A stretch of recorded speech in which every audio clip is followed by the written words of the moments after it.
तब जाकर उसने बोलने की कोशिश की, तब जाकर उसने दरवाज़ा खोला, तब जाकर उसने यकीन किया।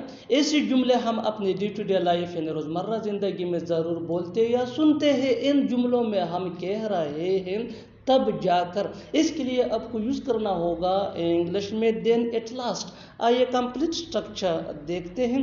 Then at last plus sentence. Sentence ये टेंस या सिचुएशन के हिसाब से चेंज होता रहेगा।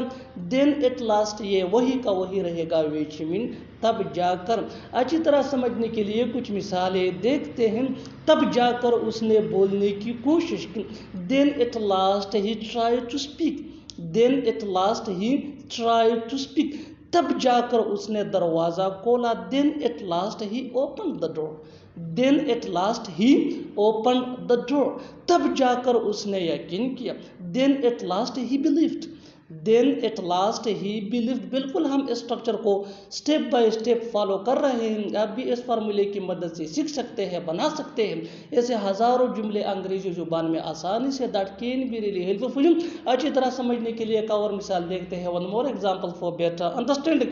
तब जाकर उसने खेला, तब जाकर उसने खेला, देन एट लास्ट ही प्लेड, देन एट लास्ट ही प्लेड। और आखिर में ये सेंटेंस आपके लिए कमेंट सेक्शन में इसका जवाब ज़रूर देना। तब जाकर उसने बताया, तब जाकर उसने बताया। Subscribe to English PS for more advance English sentence structure. Thanks मानना।